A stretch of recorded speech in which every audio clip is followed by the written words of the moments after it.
नमस्कार दोस्तों। आज हम बात करने जा रहे हैं ऐसे रिश्ते के बारे में जो ज्ञान, प्रेम और सम्मान पर आधारित है। जी हाँ, हम बात कर रहे हैं गुरु और शिष्य के रिश्ते के बारे में। गुरु शिष्य का रिश्ता सबसे पवित्र रिश्तों में से एक है। इस रिश्ते में गुरु शिष्य को सही मार्ग दिखाता है, उसे ज्ञान प्रदान करता है और उसे जीवन के उद्देश्य को समझने में मदद करता है। गुरु अपने शिष्य की विशेषताओं को परखकर उसे सफलताओं की नई ऊंचाइयों की ओर ले जाता है। किसी भी सफल इंसान के पीछे गुरु का हाथ होना बहुत जरूरी है। दोस्तों, महाभारत में श्री कृष्ण ने अर्जुन को भगवत गीता का उपदेश दिया। श्री कृष्ण अर्जुन के गुरु थे और उन्होंने अर्जुन को जीवन के रहस्यों को समझने में मदद की। दोस्तों, और एक अन्य उदाहरण रामकृष्ण परमहंस और स्वामी विवेकानंद जी का। रामकृष्ण परमहंस स्वामी विवेकानंद जी के गुरु थे।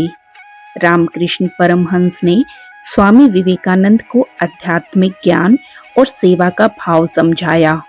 दोस्तों, जैसा कि आप सब ने सुना होगा कि हमें अपने जीवन में एक गुरु अवश्य बनाना चाहिए। तो आइए बात करते हैं गुरु बनाने के क्या लाभ हैं। दोस्तों, गुरु बनाने से हमें ज्ञान और अनुभव मिलता है। गुरु हमें कठिन परिस्थितियों में सही मार्गदर्शन करते हैं और गुरु बनाने से हमारे आत्मविश्वास का विकास होता है। गुरु द्वारा जीवन के उद्देश्यों को समझना आसान हो जाता है। दोस्तों, गुरु द्वारा जीवन में शांति और संतुष्टि मिलती है और अपने जीवन में सफलता प्राप्त करने के लिए एक आदर्श गुरु का होना अति आवश्यक है। एक आदर्श गुरु में अनेक गुण होते हैं। वे ज्ञानी, शांत, अनुभवी, दयालु, धैर्यवान, सहनशील, धर्म के रास्ते पर ले जाने वाले और प्रेरणादायक होते हैं। वे अपने शिष्यों के साथ समानता का व्यवहार करते हैं और उनके विकास में मदद करते हैं। दोस्तों, अब बात करते हैं शिष्य के गुणों की। एक आदर्श शिष्य के भी अनेक गुण होते हैं। वे आज्ञाकारी, विनम्र, उत्सुक और मेहनती होते हैं। वे अपने गुरु का सम्मान करते हैं और उनकी शिक्षाओं का पालन करते हैं। दोस्तों, गुरु द्वारा जीवन में शांति और संतुष्टि मिलती है और अपने जीवन में सफलता प्राप्त करने के लिए एक आदर्श गुरु का होना अति आवश्यक है। महाभारत का युद्ध भारतीय इतिहास का महत्वपूर्ण अध्याय है। इस युद्ध में दो भाइयों कौरवों और पांडवों के बीच संघर्ष हुआ था। पांडवों के प्रमुख अर्जुन थे और उनके गुरु श्री कृष्ण थे।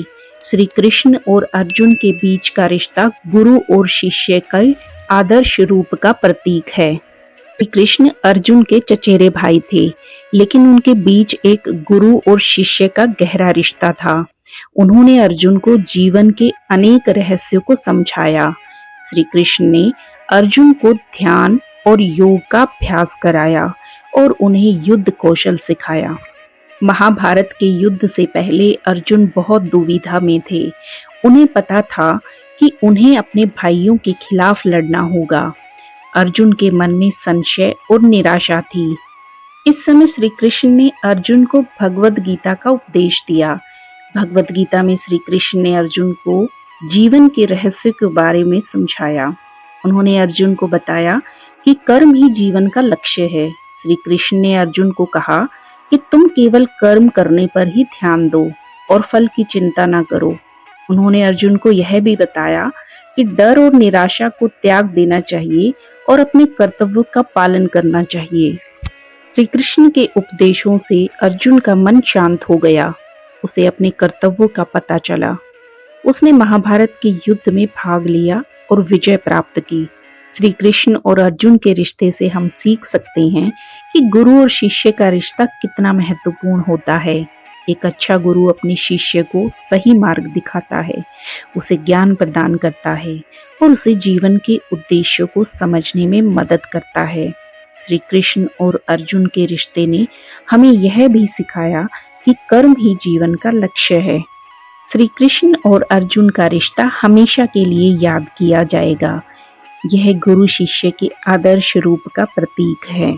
दोस्तों, अब बात करते हैं एक और गुरु और शिष्य के बारे में, स्वामी विवेकानंद और रामकृष्ण परमहंस के बारे में।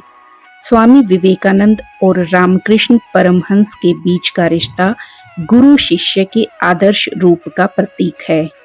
रामकृष्ण परमहंस एक महान आध्यात्मिक गुरु थे और स्वामी विवेकानंद उनके प्रमुख शिष्य थे।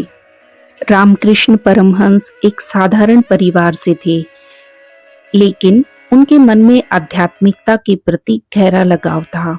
रामकृष्ण परमहंस ने कई गुरुओं से शिक्षा प्राप्त की और अंततः एक महान आध्यात्मिक गुरु बन गए।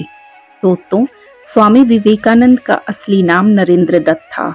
नरेंद्र दत्त बहुत ही प्रतिभाशाली छात्र थे, लेकिन वे जीवन के अर्थ की खोज में थे। इसी खोज में उन्हें रामकृष्ण परमहंस से मिलने का सौभाग्य प्राप्त हुआ। रामकृष्ण परमहंस से मिलने के बाद नरेंद्र दत्त का जीवन पूरी तरह से बदल गया। वो रामकृष्ण परमहंस के आध्यात्मिक ज्ञान से बहुत प्रभावित हुए। नरेंद्र दत्त ने रामकृष्ण परमहंस को अपना गुरु मान लिया और उनके साथ रहना शुरू कर दिया, और स्वामी विवेकानंद ने गुरु से बहुत कुछ सीखा। रामकृष्ण परमहंस ने नरेंद्र दत्त को आध्यात्मिक ज्ञान के साथ साथ सेवा का भाव भी सिखाया। रामकृष्ण परमहंस ने नरेंद्र दत्त को बताया कि सेवा ही भक्ति का सर्वोच्च रूप है। स्वामी विवेकानंद अपने गुरु की सारी आज्ञाओं का पालन करते थे। इसी कारण से स्वामी विवेकानंद अपने गुरु के प्रिय थे। रामकृष्ण परमहंस के निधन के बाद स्वामी विवेकानंद ने उनके आध्यात्मिक मिशन को आगे बढ़ाया। उन्होंने भारत और विदेशों में कई जगह पर भाषण दिए और लोगों को आध्यात्मिक ज्ञान से अवगत कराया। स्वामी विवेकानंद के सबसे प्रसिद्ध भाषणों में से एक शिकागो विश्व धर्म सम्मेलन में दिया गया भाषण था। इस भाषण में उन्होंने भारत की आध्यात्मिक परंपराओं के बारे में बताया और दुनिया भर के लोगों को प्रभावित किया। स्वामी विवेकानंद और रामकृष्ण परमहंस के रिश्तों से हम सीख सकते हैं कि गुरु शिष्य का रिश्ता कितना महत्वपूर्ण होता है। एक अच्छा गुरु अपने शिष्य को सही मार्ग दिखाता है, उसे ज्ञान प्रदान करता है और उसे जीवन के उद्देश्य को समझने में मदद करता है। स्वामी विवेकानंद और रामकृष्ण परमहंस के रिश्तों ने हमें यह भी सिखाया कि सेवा ही भक्ति का सर्वोच्च रूप है। दोस्तों, अब बात करते हैं एक दिलचस्प घटना के बारे में। एक बार की बात है, स्वामी विवेकानंद और रामकृष्ण परमहंस एक नदी के किनारे बैठे थे। रामकृष्ण परमहंस ने स्वामी विवेकानंद से पूछा, नरेंद्र, क्या तुम इस नदी में कूद सकते हो? अब स्वामी विवेकानंद ने कहा, हाँ गुरुजी, मैं कूद सकता हूँ। रामकृष्ण परमहंस ने तुरंत कहा, तो कूदो। स्वामी जी बिना कुछ सोचे और बिना किसी हिचकिचाहट के नदी में कूद गए। उन्होंने नदी को पार किया और फिर से वापस आ गए। रामकृष्ण परमहंस ने स्वामी विवेकानंद से कहा, नरेंद्र, तुम बहुत साहसी हो, तुम किसी भी चुनौती का सामना कर सकते हो। दोस्तों, गुरु और शिष्य का रिश्ता एक पवित्र बंधन होता है। गुरु हमें सही मार्ग दिखाते हैं और हमें जीवन के उद्देश्य को समझने में मदद करते हैं।